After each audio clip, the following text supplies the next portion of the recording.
अच्छा, नेताओं के बारे में आपका क्या ख्याल है? अगर मैं कहूं कि नेता नगरी सिर्फ चुनाव वाले सीजन में हमारे आपके दरवाजे पे दिखाई देती है तो आप क्या कहेंगे? लेकिन अगर कोई नेता कहे कि मैं 2023 के पूरे साल गांव-गांव, दरवाजे-दरवाजे घूमूंगा और ज्यादा बोलूंगा नहीं, सुनूंगा, तो थोड़ा अटपटा लगता है ना? ये अटपटा काम करने जा रहे हैं आरएलडी के मुखिया जयंत चौधरी। पर चौधरी साहब, माजरा क्या है? ये जानने के लिए हमने उनका इतिहास और भूगोल खंगाला तो हमें चौधरी साहब की 4 साइलेंट स्ट्रेटजीज दिखाई दी। साइलेंट स्ट्रेटजी 4, साल 2018 और 2019 चौधरी ने पुरानी फिल्म देखी और आगे की स्क्रिप्ट बना ली कि अब यह कारवां रुकेगा नहीं।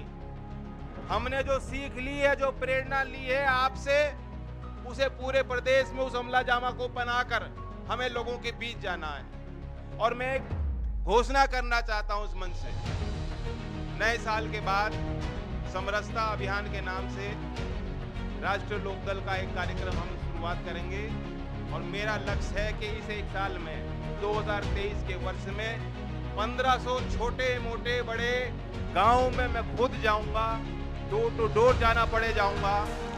इस बयान में एक कसक छिपी हुई है। आपको साल 2018 वाले चुनाव याद है? बाय इलेक्शन, गोरखपुर, फूलपुर, कैराना, सपा रालोद ने मिलकर चुनाव लड़ा था और बीजेपी को चित कर दिया था। 3 की तीनों सीटें जीत ली थी। तब पॉलिटिकल पंडितों ने कहा कि भाई ये लंबे लंबे लेख लिखे और कहा कि बीजेपी तो गई। टीवी पे घंटों घंटे बहस चली, लेकिन हुआ क्या?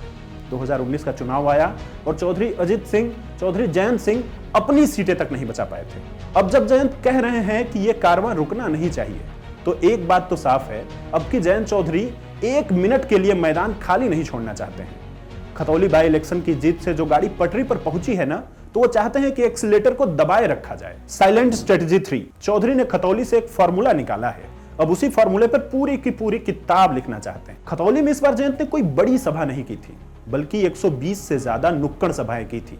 3 गांव में तो वो घर घर पहुंच गए थे वोटर पर्ची लेकर के। तब लोगों ने उन्हें सिर्फ सुना नहीं था, बल्कि अपनी बातें भी समझाई थी। जयंत को यही वाला फार्मूला पसंद आ गया है। अब वो 1 साल तक गांव गांव में जाकर यही सब करने वाले हैं। वो लोगों के बीच जाकर बैठना चाहते हैं, समझना चाहते हैं कि जमीन पर चल क्या रहा है। साइलेंट स्ट्रेटजी 2, चौधरी चरण सिंह से लोगों के जुड़ाव को ताजा करना। जहां कभी चौधरी अजीत सिंह जी नहीं जा पाए, उनसे पहले चौधरी चरण सिंह जी के पांव गांव में नहीं लगे होंगे, लेकिन आज भी घरों के अंदर आपने चौधरी चरण सिंह जी को सजा के रखा है, दिलों में सजा के रखा है। कितना बड़ा आशीर्वाद, कितनी बड़ी पूंजी है।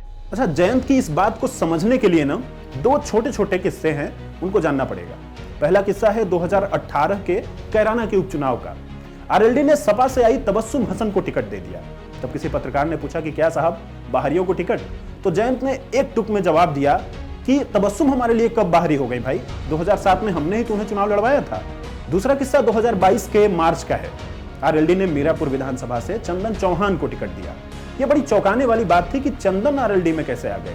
तब भी जयंत ने यही कहा कि चंदन के पापा तो आरएलडी से ही चुनाव जीते थे, चंदन खुद मेरे चाइल्डहुड फ्रेंड है, वो हमारे लिए नए कैसे हो गए। दरअसल वेस्ट यूपी में एक कहावत है, यहाँ का हर नेता आरएलडी का नेता है। चौधरी चरण सिंह और चौधरी अजित सिंह की रिस्पेक्ट भी बहुत है। जयंत बस इसी वाली बात को फिर से लोगों में याद दिलाना चाहते हैं। साइलेंट स्ट्रेटजी 1, बीजेपी से लड़ना है तो एक्शन चाहिए 24/7। जयंत बीते 8 साल से बीजेपी से सीधी लड़ाई लड़ रहे हैं। उन्होंने 2014, 2018, 2019, 2022 शामली, मेरठ, मुजफ्फरनगर और बागपत में लगातार देखा है, हारे भी हैं और जीते भी हैं। इसमें एक बात वो समझ गए हैं कि अगर बीजेपी से लड़ना है तो सिर्फ चुनावी सीजन में बाहर नहीं आना होगा, उन्हें एक्शन में रहना होगा 24/7। अब एक आखिरी बात है, कभी चरण सिंह ने कहा था कि देश की खुशहाली का रास्ता खेत और खलिहान से निकल करके जाता है। लगता है जयंत को दादा की ये बात समझ में आ गई है, इसीलिए अब वो खेत खलिहान नहीं, पगडंडियों को भी पकड़ने जा रहे हैं। जयंत की किस्मत का फैसला तो 15 महीने बाद